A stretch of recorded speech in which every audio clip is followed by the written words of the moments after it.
Nous allons faire une petite révision de ce que nous avons étudié lors de la dernière session et ensuite on va rentrer dans du nouveau. Prions.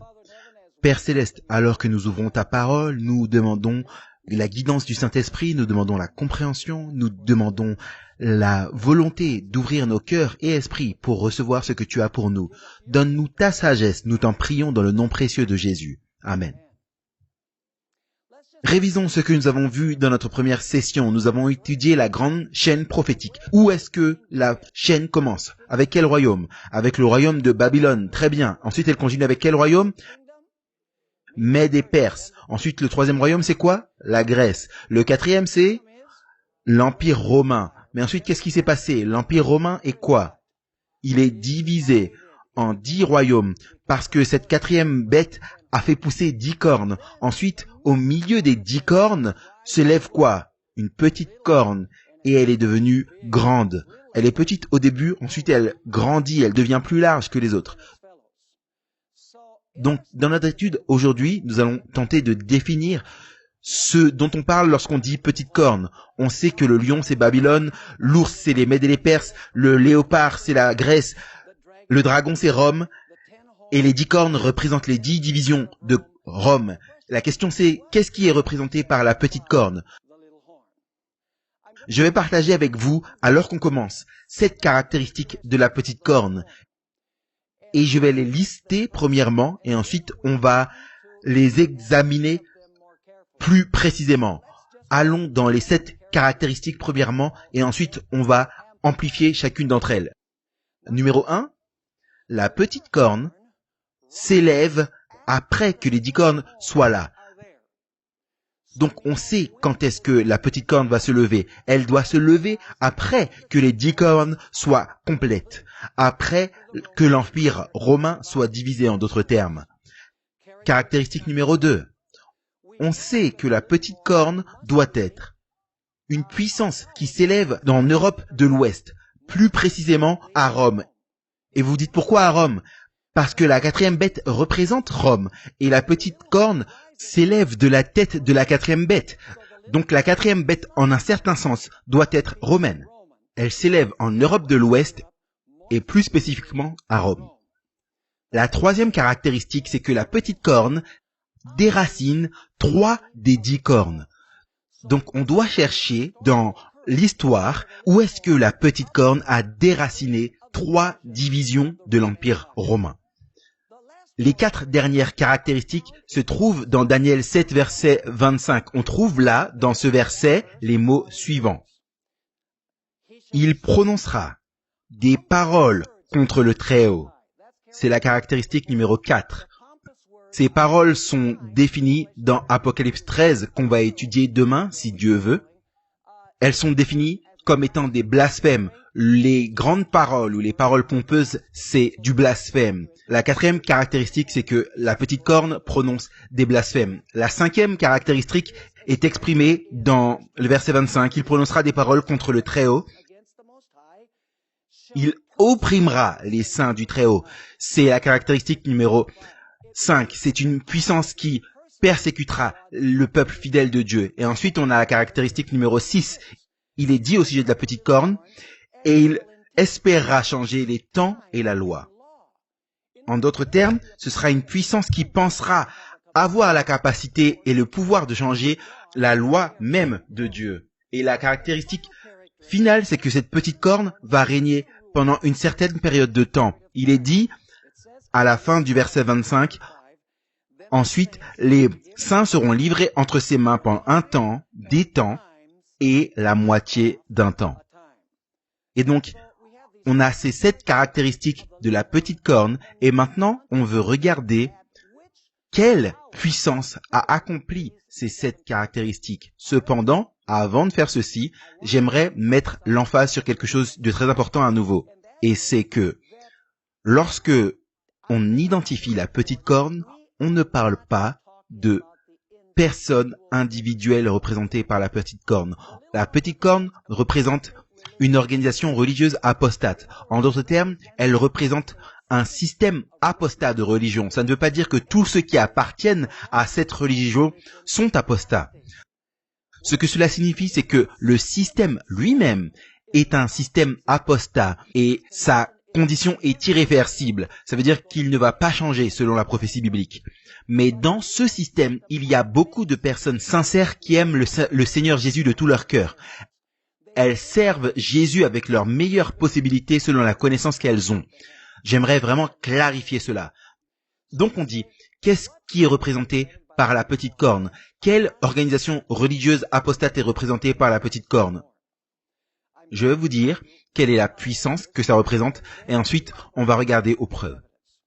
Il n'y a aucun doute possible alors qu'on regarde aux caractéristiques de la petite corne.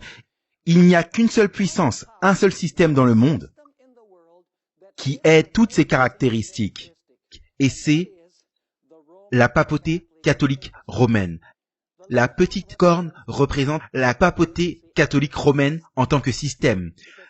Elle ne représente pas les individus dans le système, elle représente l'organisation apostate de la papauté catholique romaine. Donc regardons aux 7 caractéristiques si elles s'harmonisent avec la papauté romaine catholique. La première caractéristique, c'est la petite corne va se lever après les 10 cornes ou les 10 divisions de l'Empire romain soient complètes. Hier, nous avons brièvement mentionné les tribus barbares qui sont venues du secteur nord de l'Empire et elles ont commencé à découper ce qui était l'Empire romain. Certaines de ces tribus, je vais vous donner les noms et vous allez être en mesure de les identifier, les nations en Europe qui descendent de ces royaumes. Il y avait les anglo-saxons. D'où viennent-ils? Ils viennent d'Angleterre. Vous avez les Allemands. Vous savez, en espagnol, allemand, c'est alemanes. Donc, les Allemands, c'est les Allemands. Vous avez les Lombards. D'où viendraient les Lombards? Ils viendraient d'Italie. On a le coach de foot très célèbre, Vince Lombardi, qui est un nom italien. Vous avez également les Francs. Quelle nation est sortie des Francs? La France, bien sûr. Vous avez également les Visigoths qui sont arrivés en Espagne. Donc c'est simplement 5 des 10. En d'autres termes, les nations d'Europe sont le résultat de la division de l'Empire romain. Au IVe siècle, Constantin, l'empereur à Rome, a décidé qu'il allait déplacer le siège de l'Empire à Constantinople, à l'est. Et donc, le trône de César à l'ouest était laissé vacant. Parce que dans l'année 476, le dernier empereur romain de l'ouest a été déposé. Son nom était Romulus Augustus. Et en résumé, Constantin a déplacé le siège de l'Empire à l'est et le dernier empereur romain a été déposé à l'ouest. Cela a permis maintenant à l'évêque de Rome, qui va devenir le pape, d'occuper le trône qui a été laissé vacant par Romulus Augustulus. En d'autres termes, le trône de César est devenu le trône du pape de Rome en l'année 476, où le dernier empereur romain a été déposé de son trône à l'ouest. Est-ce que vous me suivez ou pas? Et donc, le résultat de la division de l'Empire romain, c'est les nations européennes aujourd'hui. Chaque nation avec son propre langage, chaque nation avec sa propre culture. Très différent de l'Empire romain qui était un empire et qui était uni. L'empire était fragmenté et les nations européennes sont le résultat de la fragmentation de Rome. Donc la caractéristique numéro 1 s'harmonise très bien avec la papauté. Rome était l'empire uni, ensuite il a été divisé en 10 royaumes et ensuite l'empereur s'est déplacé à Constantinople, le dernier empereur a été déposé et cela a permis au pape catholique romain de venir et d'occuper le trône qui avait été occupé par César. La petite corne s'est assurément élevée après que les 10 cornes soient complètes et en place. En termes de géographie, c'est la deuxième caractéristique. Où est-ce que la petite corne s'est levée? Manifestement, elle s'est élevée en Europe de l'Ouest, parce que les 10 cornes représentent les nations de l'Europe de l'Ouest, mais plus spécifiquement, ce serait une puissance romaine Parce que la petite corne s'est levée de la tête de la quatrième bête. Et la quatrième bête, c'est Rome. La question c'est, est-ce que la papauté est une puissance romaine? Regardons aux caractéristiques. Premièrement, quel est le nom de l'Église? L'Église romaine catholique. Quelle est sa location géographique? Sa location géographique, c'est la ville de Vatican à Rome. Quelle est sa langue officielle? Le latin, c'est la langue officielle de l'Empire romain. Quel est le type de système des nombres qui est utilisé? Ce sont les nombres romains. À quoi ressemble l'architecture au Vatican? C'est l'architecture romaine. De plus, la papauté a hérité et a transformé l'organisation, le système organisationnel du système romain en un empire ecclésiastique. Je vais vous lire une déclaration ici d'un érudit jésuite du nom de Malachi Martin, tiré du livre Le déclin et la chute de l'Église romaine. Comment la papauté a transformé l'organisation dont elle a hérité de l'Empire romain. Voici ce qu'il dit. En 3 siècles, l'Église romaine a transformé l'organisation administrative de l'Empire romain en un système ecclésiastique, d'évêques, d'envoyés, de représentants, une cour de justice et un système criminel avec des lois complexes, tout sous le contrôle direct du pape. Son palace romain du Latran est devenu le nouveau Sénat.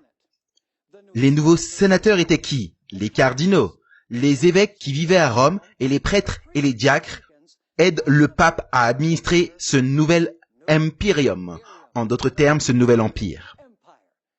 Donc, est-ce que la papauté a hérité l'empire de la Rome ancienne? Assurément. C'est une puissance romaine. De plus, beaucoup des croyances et des pratiques de l'Église catholique romaine sont héritées de l'empire romain païen.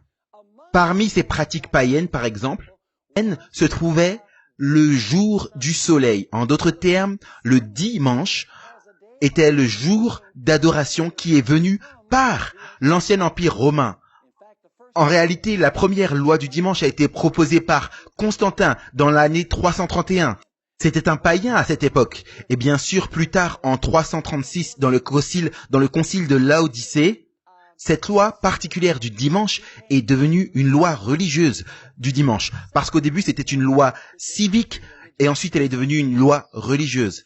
Peut-être que vous ne saviez pas que le nom suprême pontife ou sumo pontifex, comme on dit en Espagne, est une importation directe du nom qui a été donné aux empereurs romains. Le nom qui était donné aux empereurs romains était Pontifex Maximus, l'empereur romain suprême. Et c'est exactement le nom qui est donné au pape aujourd'hui. En d'autres termes, il a hérité du nom même qui était donné au César. Maintenant, j'aimerais que vous puissiez voir quelques citations des historiens. Les historiens nous disent clairement que la papauté catholique romaine s'est levée de Rome. Elle a pris la place de Rome, géographiquement parlant. Je vais volontairement sauter la première, vous pourrez la lire quand vous aurez le temps. Je vais lire les 2 suivantes. Celle qui vient de W.F. Berry et l'autre qui vient d'Adolphe Harden. Regardez ce qui est dit par W.F. Berry. Si nous étendons notre vue au-delà des ruines de l'Empire romain d'Occident, le spectacle que nous rencontrons de chaque côté est tel. La Pax Romana a cessé. La paix romaine a cessé. C'est la confusion universelle. Mais partout où un évêque tient son office, la religion protège tout ce qui reste de l'ordre ancien. Et maintenant, regardez ça. Une Rome nouvelle s'élève lentement au-delà de l'horizon. C'est l'ère de la religion qu'elle a renversée, qui est le paganisme. Elle assume la splendeur extérieure des Césars. L'empereur n'est plus, mais le pontifex Maximus demeure. Il est maintenant le vicaire de Christ, offrant la civilisation ancienne aux tribus du Nord. Il les a convertis à son credo et le servent comme père et juge suprême. C'est la monarchie papale qui, dans sa puissance et son déclin, a survolé l'histoire de l'Europe pendant combien de temps? Pendant 1000 ans, et d'ailleurs c'était plus que 1000 ans. Donc, est-ce que la papauté est une puissance romaine selon cet historien? Absolument. Regardez ce que dit Adolphe Arnat, a écrit dans son livre « Qu'est-ce que la chrétienté ?» pages 269 et 270. De cette façon, l'Église romaine s'est secrètement hissée à la place de l'ancien empire mondial romain, dont elle est en réalité la continuation actuelle. L'empire n'a pas péri, mais n'a subi que quoi? Une transformation. C'est une création politique.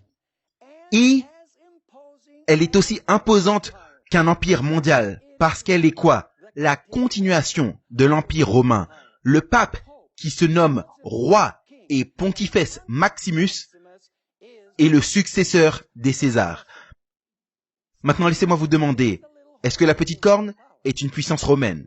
Assurément, elle vient de la tête du 4e royaume, qui est Rome. Une fois que les 10 royaumes sont là, la petite corne se lève, cette corne romaine. La troisième caractéristique que nous connaissons, c'est que cette petite corne va déraciner 3 des 10 cornes, ou 3 des 10 royaumes. Maintenant, les 10 royaumes étaient complets en 476. En d'autres termes, en 476, lorsque le dernier empereur romain a été déposé, l'empire romain a été divisé en 10 royaumes. Mais il y a un problème qu'avait la papauté après l'année 476, et c'est que il y avait 3 des 10 royaumes qui n'étaient pas d'accord avec la théologie de l'Église romaine catholique. Particulièrement, ils croyaient que Jésus-Christ était un être créé. Ils ne croyaient pas que Jésus était le Dieu éternel. Ces 3 royaumes étaient les Hérules, les Vandales et les Ostrogoths. Et donc la papauté était désireuse de déraciner ces 3 royaumes rebelles, 3 des 10 royaumes. Et donc, ce qui s'est passé, c'est que le pape a encouragé Théodoric des Ostrogoths à attaquer Odoacre, le roi des Hérules, car les Hérules étaient un des royaumes rebelles à la papauté. Et ainsi, en 493, Odoacre des Hérules a été tué par Théodoric des Ostrogoths. Et Théodoric a été envoyé par la papauté pour déraciner les Hérules. Et ils ont été déracinés en 493. Et il n'y a pas de royaume en Europe aujourd'hui qui descendent des Hérules. Ensuite, vous avez un second royaume qui était rebelle, les Vandales. Et dans l'année 534, la papauté a influencé l'empereur Justinien, qui était empereur de l'Est et qui avait beaucoup à dire sur l'Ouest. Le pape a encouragé l'empereur à envoyer des armées pour combattre les Vandales. Et en 534, les Vandales ont été déracinés de l'histoire. Il n'y a pas de nation en Europe qui descende des Vandales. Il y avait un autre royaume rebelle qui demeurait, les Ostrogoths. Et en 533, l'armée par le général Bélisaire a été envoyée pour mener une guerre contre les Ostrogoths. Pour résumer, en 538, les Ostrogoths ont subi une cinglante défaite. Ils ont été chassés de Rome, même si ils ont continué à exister jusqu'en 550. Cependant, ils n'avaient plus de puissance et ont disparu de l'histoire après l'année 538. Et donc, exactement de la façon dont l'histoire le décrit, la papauté a influencé l'empereur à aller contre ces 3 royaumes rebelles. Les Hérules déracinés en 493, les Vandales déracinés en 534 et les Ostrogoths déroutés en 539. J'aimerais que vous puissiez remarquer la déclaration qui a été faite par l'empereur Justinien concernant le pape. Il écrit une lettre au pape Jean. Par conséquent, nous nous sommes exercés, c'est les empereurs, à unir tous les prêtres de l'Est et à les assujettir à votre sainteté, parce que vous êtes la tête de toutes les églises et nous nous exercerons de toutes les façons, comme je l'ai dit précédemment, à augmenter l'honneur et l'autorité de votre siège. Qu'est-ce qui est important concernant cette citation? Ce qui est important, c'est que l'empereur dit que vous êtes la tête de toutes les églises et l'État va mettre tous ses efforts pour s'assurer que tout le monde puisse vous obéir comme tête de toutes les églises. Depuis quand est-ce que l'État est supposé garantir l'unité de l'Église et l'obéissance des gens membres de l'Église? C'est intéressant de remarquer la caractéristique numéro 4. Est-ce que vous êtes OK avec les 3 premières caractéristiques? La papauté est-elle une puissance romaine? Oui. Est-elle montée au pouvoir après la division de l'Empire romain? Oui. A-t-elle déraciné 3 des 10 royaumes? Oui, assurément. Maintenant, la 4e caractéristique, c'est que la petite corne va proférer des paroles blasphématoires contre le Très-Haut. On doit reconnaître que la Bible interprète elle-même c'est quoi le blasphème. Vous savez, la plupart des gens disent que le blasphème, c'est quelqu'un qui lève son poing en défiance contre Dieu, ou un athée qui dit que Dieu n'existe pas, ou qui utilise des insultes pour parler de Dieu. Ça, c'est la définition qu'on fait du blasphème aujourd'hui. Mais on doit autoriser la Bible à définir le blasphème, pas le dictionnaire au XXIe siècle. Comment est-ce que la Bible définit le blasphème? Eh bien, elle le définit de 2 façons. La première, c'est blasphémer signifie lorsqu'un simple homme prétend avoir la puissance de pardonner les péchés. Remarquons Marc chapitre 2 et verset 7. Marc chapitre 2 et verset 7. Jésus vient de dire à un paralytique, « Tes péchés te sont pardonnés ». Et bien sûr, les Juifs étaient fâchés parce qu'ils disent que Jésus n'était qu'un simple homme. Et ils disent, « Cet homme profère des blasphèmes. Qui peut pardonner les péchés si ce n'est Dieu ?» Et regardez ce qu'on trouve dans Marc chapitre 2 et verset 7. Pourquoi cet homme prononce-t-il ainsi des blasphèmes? Qui peut pardonner les péchés, si ce n'est Dieu seul? Et laissez-moi vous demander, est-ce que l'Église catholique romaine prétend avoir le pouvoir de pardonner les péchés? Allez dans les cathédrales et les églises romaines et vous allez trouver des confessionnals partout. Les prêtres reçoivent la confession des sujets de l'Église. Et ils disent d'ailleurs qu'ils ont la puissance de pardonner les péchés des pénitents. Laissez-moi vous lire une déclaration de saint Alphonse Liguori, l'un des 23 docteurs de l'Église catholique romaine. C'est dans son célèbre livre « Devoir et dignité du prêtre » à la page 28. Si le Rédempteur devait descendre dans une église et s'asseoir dans un confessionnel pour administrer le sacrement de la pénitence, et le prêtre s'asseoir dans un autre confessionnel, Jésus dirait à chaque pénitent « Ego te absolvo », qui veut dire « Je te pardonne ». Le prêtre, de même, dirait à chacun de ses pénitents « Ego te absolvo ». Et le pénitent de chacun serait également pardonné. Est-ce que vous comprenez ce qu'il dit? Il dit que le prêtre a le même pouvoir que Jésus-Christ pour pardonner les péchés. Regardez ce que dit le catéchisme de Baltimore. C'est un catéchisme romain catholique. Le prêtre n'a pas à demander à Dieu pour pouvoir pardonner les péchés. Le prêtre lui-même a le pouvoir de faire cela au nom de Jésus-Christ. Vos péchés sont pardonnés par le prêtre. C'est la même chose que si vous vous agenouillez devant Christ et les disiez à Christ lui-même. Est-ce que vous êtes conscient que le pape François est le premier à avoir déclaré cette année une année de miséricorde? Ça commence le 8 décembre 2015 au 20 novembre 2016. Et il dit même aux femmes qui ont avorté, si elles sont vraiment repentantes pour ce qu'elles ont fait et qu'elles confessent leurs péchés au prêtre, le prêtre peut pardonner leurs péchés. La papauté, assurément, prétend avoir la puissance de pardonner les péchés. C'est l'une des caractéristiques de la petite corne. Elle profère des blasphèmes à l'encontre du Très-Haut. Mais il y a une seconde caractéristique au blasphème. Le blasphème, c'est également lorsqu'un simple être humain prétend occuper la place de Dieu sur la terre. Remarquez Jean chapitre 10 et versets 30 à 33. Jean 10, 30 à 33. Ici, Jésus fait une déclaration révolutionnaire. Mon Père et moi sont un. Waouh, ça a rendu les leaders religieux en colère. Et il est dit au verset 31, alors les Juifs prirent de nouveau des pierres pour le lapider. Et Jésus leur dit, j'ai fait devant vous plusieurs bonnes œuvres de la part de mon Père, pour laquelle me lapidez-vous? Les Juifs lui répondirent, ce n'est point pour une bonne œuvre que nous te lapidons, mais pour un blasphème, et parce que, étant homme, tu te fais quoi? Tu te fais Dieu.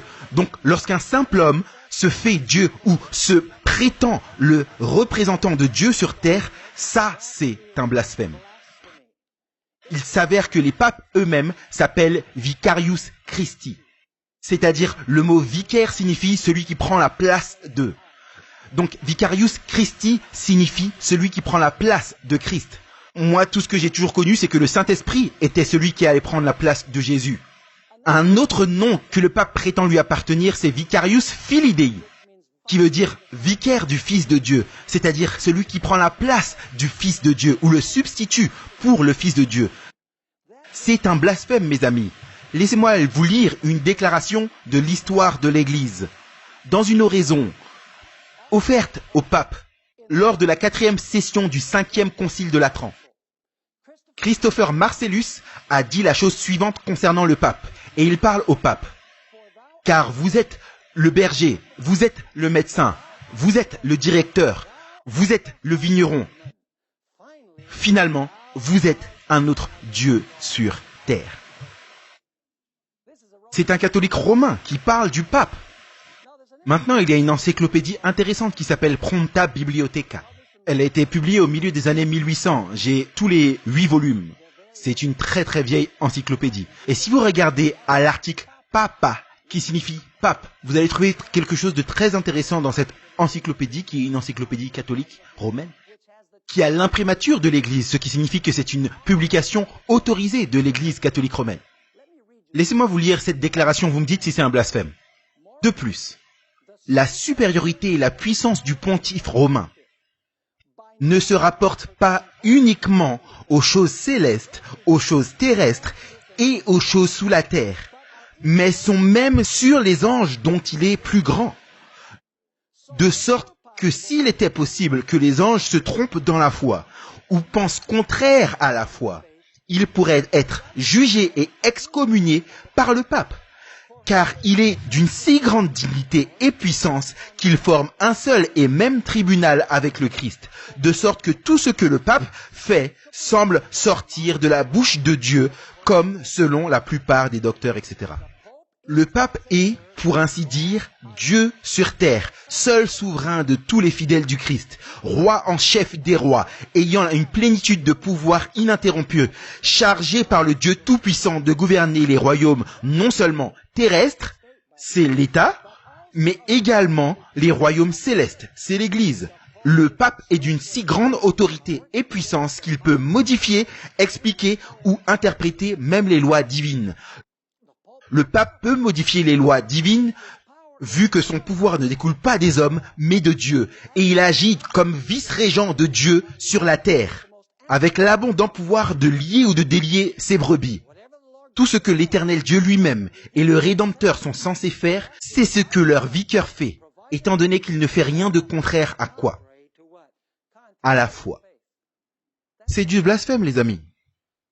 C'est une prétention d'être le représentant de Dieu sur la terre, et même dans certains cas, Dieu sur terre. Donc, est-ce que la papauté remplit la 4e caractéristique? Affirme-t-elle occuper la place de Dieu sur la terre, et même dans certaines citations prétend être Dieu sur terre? Oui, c'est assurément le cas. Cette caractéristique s'harmonise, tout comme les 3 premières. Qu'en est-il de la caractéristique suivante? Est-ce que la papauté a persécuté les saints du Très-Haut? C'est là où vous allez trouver beaucoup de matériel ajouté à ce que nous avons dans le résumé. Laissez-moi premièrement lire ce qui a été dit par Thomas d'Aquin, l'un des plus grands théologiens, si ce n'est le plus grand théologien de l'histoire de l'Église catholique romaine. Il a écrit ceci. « Mais pour ce qui concerne l'Église, c'est la miséricorde, dans le but de la conversion de ceux qui errent, et par conséquent, elle ne condamne pas du premier coup, mais après la première ou la deuxième admonition, comme l'apôtre l'enseigne.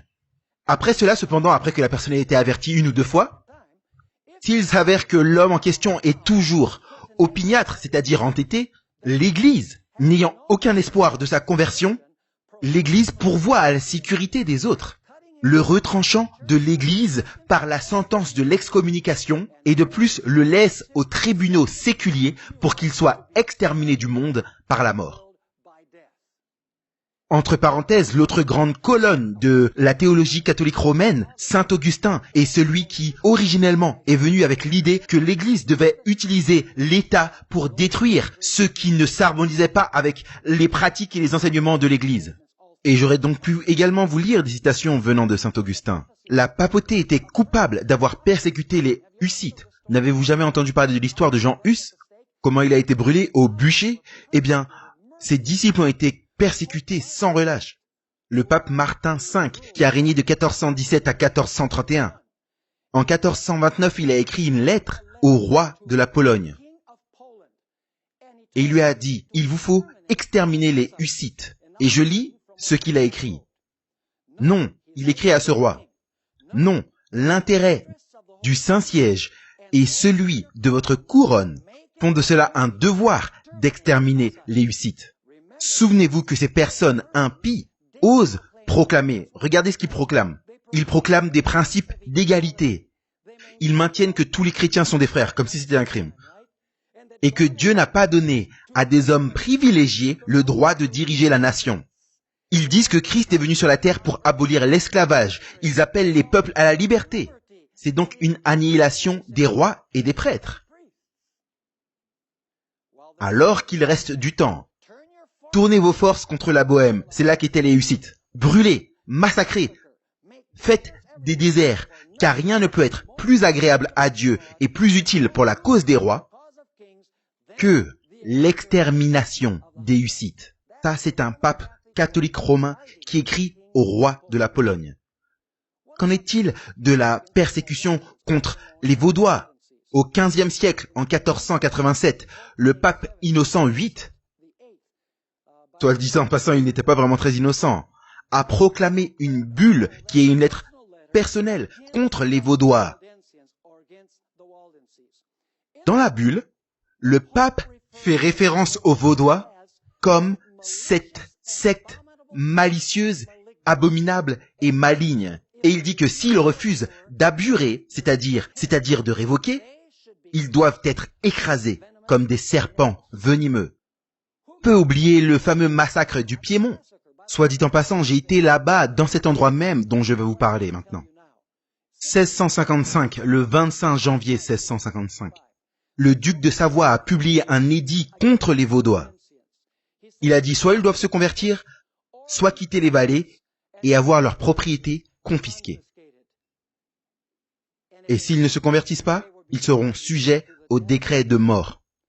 Et j'aimerais vous lire une déclaration d'un livre très précieux que nous avons ici à Secret and Sealed, Hérésie, Colon et l'Inquisition, écrit par Salim Abbas, un vieil ami. Il est mort il y a quelques années, mais c'était un chrétien très engagé.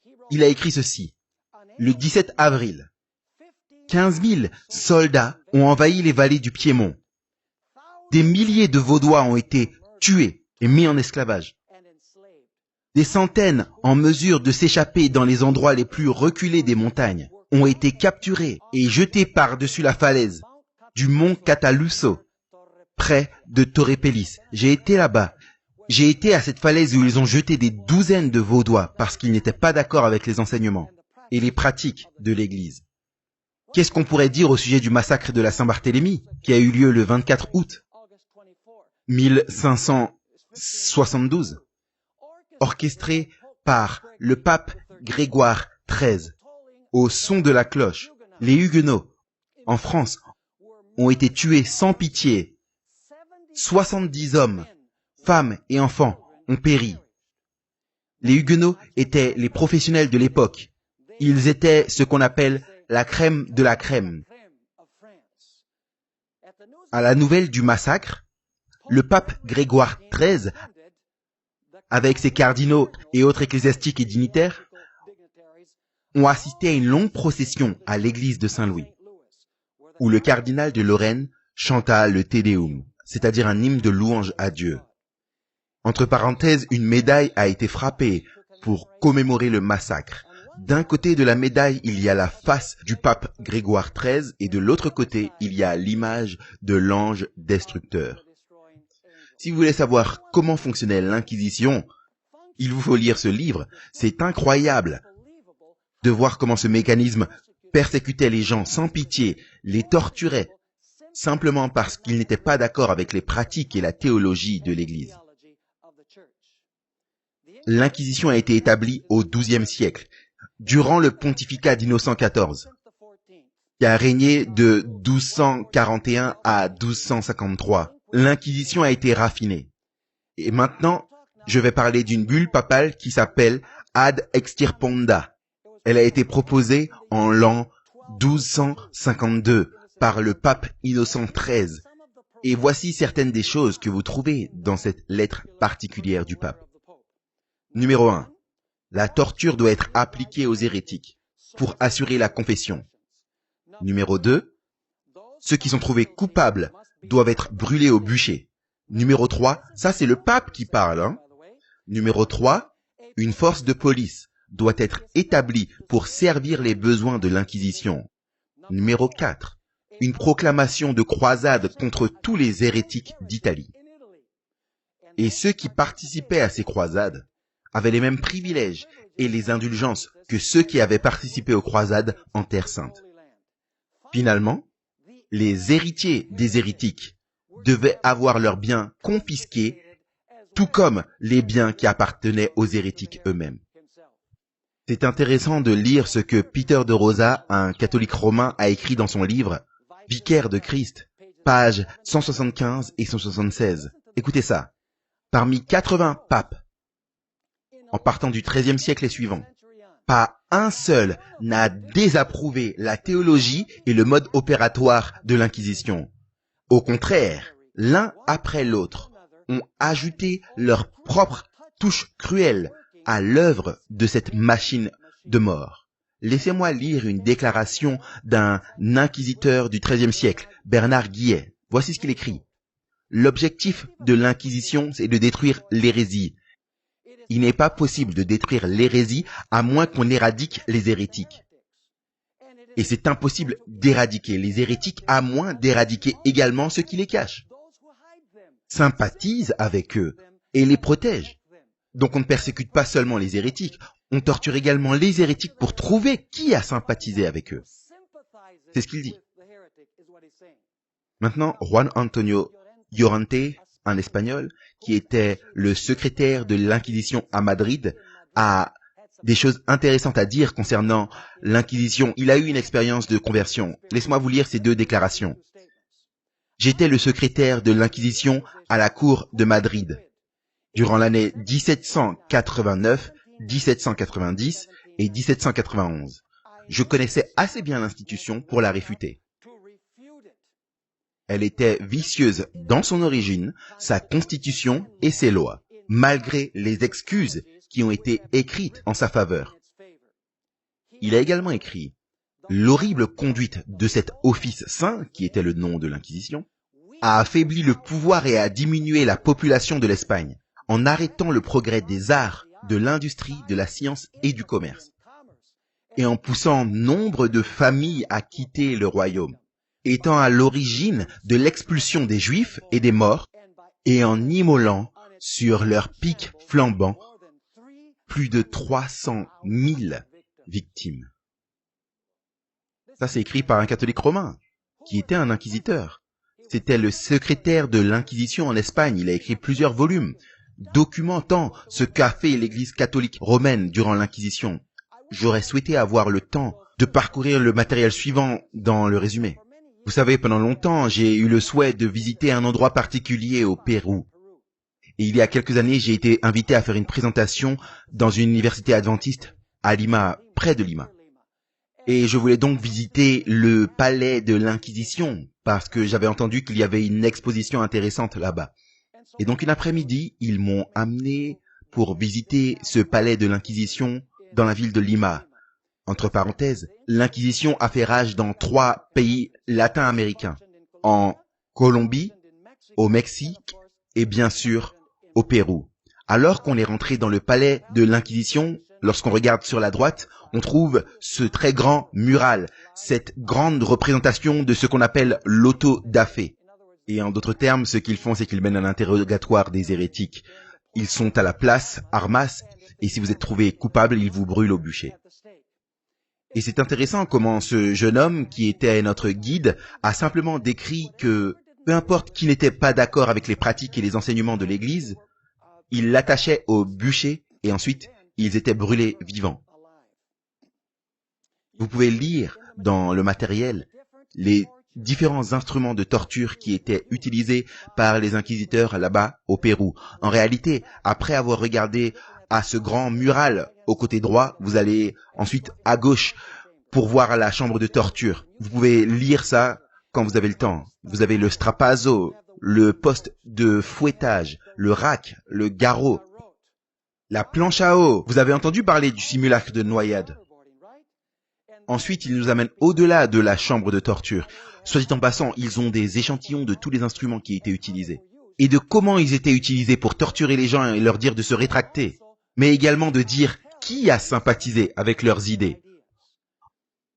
Ensuite, vous trouvez ces petites cellules qui ont été taillées dans la pierre, où les individus suspectés d'hérésie étaient enfermés dans ces petites cellules taillées dans la pierre. Ils étaient à peine larges pour faire rentrer quelqu'un. Les personnes étaient toutes recroquevillées. Et on les gardait dans l'obscurité, le froid. Leurs familles ne savaient pas où ils étaient pendant des jours, voire des mois. Ils étaient gardés là, à peine vivants. C'était l'histoire et le système catholique romain. Laissez-moi vous lire d'autres déclarations de penseurs catholiques. Le cardinal Robert Bellarmine, l'un des ennemis de la réforme protestante, c'était un champion de la contre-réforme. Regardez ce qu'il a écrit. Il a vécu de 1542 à 1621. Il a écrit « La seule méthode efficace contre les hérétiques est de les amener à l'endroit prévu pour eux aussi rapidement que possible. Ainsi, ce n'est que leur faire une faveur, car plus ils sont autorisés à vivre longtemps, plus ils vont créer des hérésies. Et ainsi, plus ils vont séduire des croyants, aggravant ainsi leur propre damnation. » Pie IX a écrit une encyclique le 8 décembre 1864. Et voici ce qu'il écrit. « Maudit soit ceux qui revendiquent la liberté de conscience et d'adoration, et ceux qui maintiennent que l'Église ne doit pas employer la force. L'État n'a pas le droit de laisser chaque homme libre d'embrasser la religion qui lui semble vraie. » Intéressant qu'un pape puisse dire une telle chose contre la liberté religieuse, disant que l'État ne peut pas laisser la liberté aux gens de choisir la religion qu'ils veulent. Le pape Léon XIII a ajouté son témoignage dans son encyclique Libertas Humanam. Voici ce qu'il écrit. De ce qui a été dit, il s'ensuit, il est tout à fait illégitime de demander, de défendre ou de donner une liberté inconditionnelle de pensée, d'expression, d'écriture ou d'adoration, comme si ces derniers étaient tant de droits donnés par la nature aux hommes. Voici une autre déclaration de Marianos de Luca, un jésuite, et anciennement un professeur de droit canonique à l'université grégorienne de Rome. C'est là où les prêtres sont formés. Regardez ce qu'il écrit. L'Église catholique a le droit et le devoir de tuer les hérétiques, car c'est par le feu et l'épée que l'hérésie peut être extirpée. Les excommunications de masse sont tournées en dérision par les hérétiques. S'ils sont en prison ou en exil, ils corrompent les autres. Le seul recours est de les mettre à mort. La repentance n'est pas autorisée à sauver les criminels. Pour le plus grand bien de l'Église, c'est le devoir de la foi, et celle-ci ne peut être préservée à moins que les hérétiques ne soient quoi? Mis à mort. Et ça, c'est un professeur de théologie enseignant les prêtres à l'université pontificale. Il fait de plus cette remarque. Les hérétiques méprisent l'excommunication et disent que cette foudre est impuissante. Si on les menace avec une amende financière, ils ne craignent ni Dieu ni homme, sachant qu'ils trouveront des personnes assez sottes pour les croire et les supporter. Si on les emprisonne ou les envoie en exil, ils corrompent ceux qui sont près d'eux avec leurs paroles et ceux qui sont à distance avec leurs livres. Ainsi, le seul remède est de les envoyer rapidement à leur propre endroit. Bien sûr, la question c'est quel est leur propre endroit? Eh bien, il explique en citant Tanner dans la déclaration suivante. Le magistrat civil, par le commandement et la commission de l'Église, doit punir les hérétiques avec quoi? Avec la peine de mort.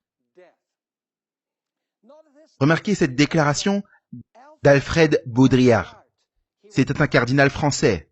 C'est pas le petit peuple de l'Église catholique, ce sont les papes et les cardinaux de l'Église. et les professeurs à l'université grégorienne qui écrivent ces choses. Regardez ce qu'il dit. L'Église a, et elle proclame avec force qu'elle a horreur du sang. Néanmoins, lorsqu'elle est confrontée à l'hérésie, elle ne se contente pas de la persuasion. Des arguments de l'ordre intellectuel et moral lui apparaissent comme étant insuffisants, et elle a recours à la force, au châtiment corporel, à la torture. Elle crée certains types de tribunaux comme ceux de l'Inquisition. Elle appelle à l'aide les lois de l'État. Si nécessaire, elle encourage une croisade ou une guerre religieuse.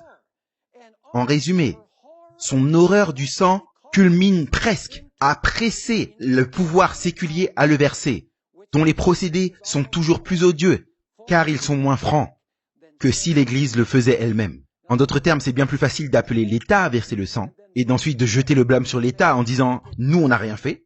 Il continue en écrivant « Particulièrement, l'Église a agi ainsi au XVIe siècle, envers les protestants, ne se contentant pas de réformer moralement, de prêcher par l'exemple, de convertir les masses par des missionnaires élégants et saints, elle a allumé, en Italie, aux Pays-Bas et au-dessus de toute l'Espagne, les bûchers funéraires de l'Inquisition.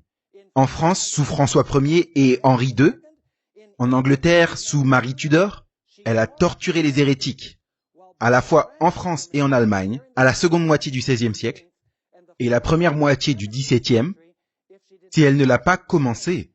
Dans tous les cas, elle a encouragé et a activement aidé aux guerres religieuses. Regardez ce que dit Alexis M. L'Épicier. Encore une fois, un cardinal de l'Église catholique romaine. Il écrit « Celui qui fait publiquement aveu d'une hérésie et essaie d'en pervertir d'autres par la parole ou l'exemple, je parle absolument, ne doit pas seulement être excommunié, mais il doit être justement mis à mort, à moins qu'il ne ruine les autres par une contagion pestilentielle.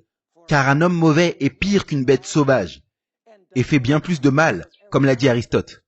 Ainsi, tout comme il n'est pas mal de tuer une bête sauvage qui fait un grand mal, donc il doit être bon de priver de sa vie nuisible un hérétique qui ôte à la vérité divine et complote contre le salut des autres. Est-ce que vous suivez ce qu'il dit? Ce n'est pas une ou deux déclarations qui viennent de petites personnes. Ce sont les papes, les cardinaux. Et l'histoire montre que la papauté a persécuté sans pitié ceux qui n'étaient pas d'accord avec elle. L'encyclopédie catholique, par conséquent, dit et reconnaît que c'est une sombre période de l'histoire catholique romaine. Jugée par les standards modernes, l'Inquisition, tout particulièrement telle qu'elle s'est développée en Espagne, vers la fin du Moyen-Âge, peut être uniquement classifiée comme l'un des chapitres les plus sombres de l'histoire de l'Église. Il y a eu des excuses papales. À la basilique Saint-Pierre, le premier dimanche de Carême, le 12 mars 2000, le pape Jean-Paul II, lors d'une messe méticuleusement chorégraphiée, s'appuyant contre le crucifix d'une voix agonisante, semblant demander pardon pour les péchés de l'Église contre les protestants, les juifs, les non-chrétiens, les immigrés, les minorités ethniques, les femmes, les enfants abusés et les bébés avortés. Il a d'ailleurs mentionné tous ces groupes et s'est excusé pour la façon dont l'Église catholique les a traités. Et maintenant je lis l'un des points qu'il a mentionné. Il a écrit une très longue lettre. Nous pardonnons et nous demandons votre pardon. Nous ne pouvons que reconnaître la trahison de l'Évangile commise par certains de nos frères, particulièrement durant le 2e millénaire. Nous demandons pardon pour la division entre chrétiens, l'utilisation de la violence vers laquelle certains se sont tournés au service de la vérité. Remarquez qu'il ne dit pas que c'était au service de l'erreur, il dit que c'était au service de la vérité. Et pour les actes de dissidence et d'hostilité, parfois entrepris envers les disciples d'autres religions. Mais dans cette longue lettre, il ne reconnaît jamais que c'était l'Église qui a persécuté. Il dit certains de nos frères ont persécuté. Cela a conduit les éditeurs du New York Times à écrire cela concernant la lettre d'excuse du pape. Le document aurait dû le mettre en caractère gras que des enfants de l'Église incluant des papes, des cardinaux et des membres du clergé, et pas seulement des gens sur les bancs. Le pape au Vatican a eu une grande idée que certains brouillent avec une machine à fumer. Il y a eu également des excuses de la part de François Ier, et ça c'était incroyable. Il a effectué un voyage à Torre Pellice, l'endroit même où les Vaudois ont vécu. Et le 22 juin 2015, l'année dernière, il a parlé à cette très vieille église évangélique des Vaudois. Et maintenant je lis ce qu'il leur a dit. De la part de l'église catholique, je demande votre pardon. Je le demande pour les attitudes et comportements non chrétiennes et même inhumaines que nous avons démontrés. En d'autres termes, il s'excuse auprès des Vaudois. Au nom du Seigneur Jésus-Christ, pardonnez-nous. Et certaines personnes disent, vous voyez, la papauté est désolée et s'excuse pour ce qu'elle a fait. Nous allons étudier un peu plus tard dans notre série que la papauté va agir dans le futur exactement de la même façon qu'elle a agi dans le passé.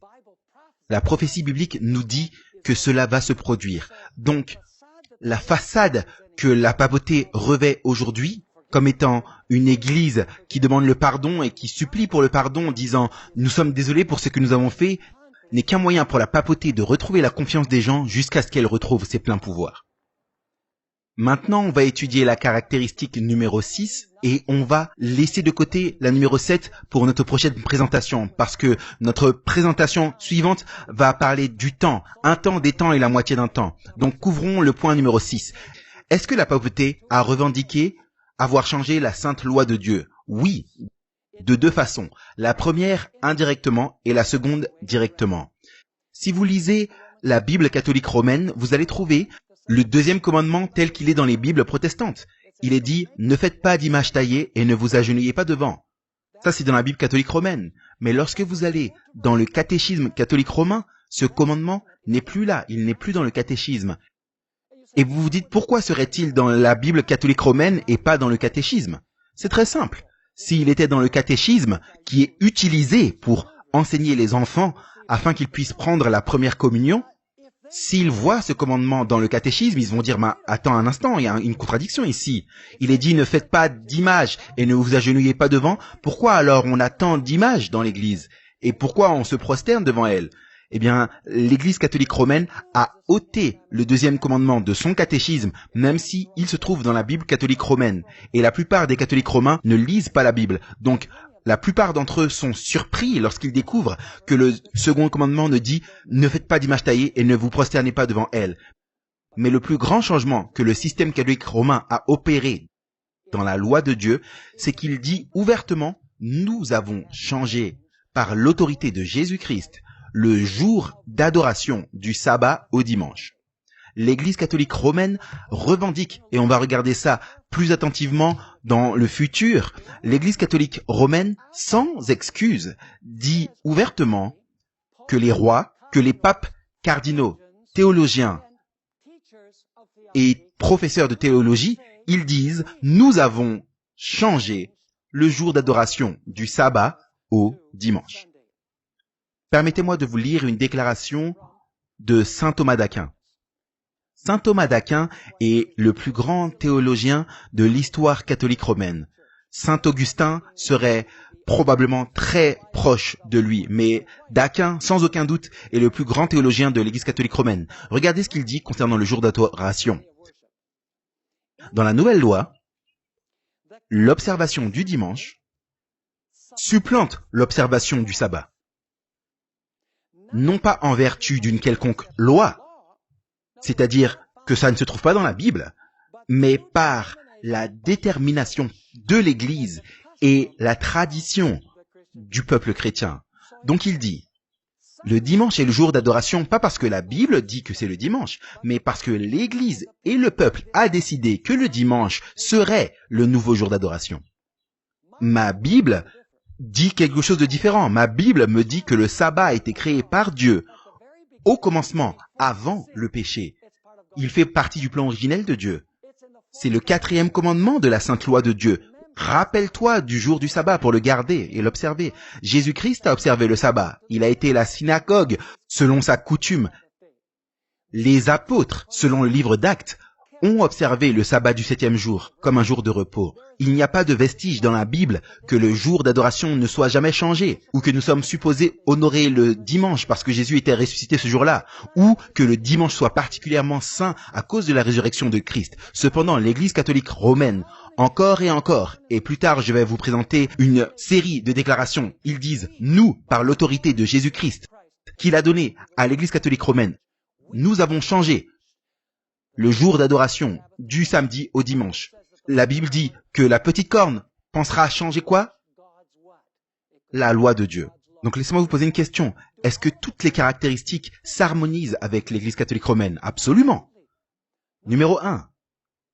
C'était quoi numéro 1? Vous vous en souvenez? Numéro 1, elle va s'élever après les 10 rois, après qu'ils soient accomplis. Est-ce que c'est vrai? Oui. Elle va se lever en Europe de l'Ouest, plus particulièrement à Rome. Est-ce que c'est vrai? Elle va déraciner 3 des 10 royaumes, les 3 royaumes rebelles. C'est la vérité. Est-ce que la papauté a prononcé des blasphèmes en prétendant pouvoir pardonner les péchés et par le pape qui prétend être le représentant de Christ sur la terre? Absolument. Est-ce que la papauté a une longue histoire de persécution? Oui, c'est le cas. Prétend-elle avoir le pouvoir de changer le jour de Dieu d'adoration du sabbat au dimanche? C'est le cas. Maintenant, il reste une caractéristique que nous n'avons pas couverte et nous allons la regarder lors de la prochaine présentation. Et c'est la période durant laquelle l'Église catholique romaine a dirigé, durant le temps qu'elle a fait toutes ces choses dont nous parlons. La Bible dit que la papauté va diriger pendant un temps, des temps et la moitié d'un temps. Et vous vous dites, mais qu'est-ce que ça peut signifier? Un temps, des temps et la moitié d'un temps. Dans Apocalypse, c'est décrit comme 42 mois.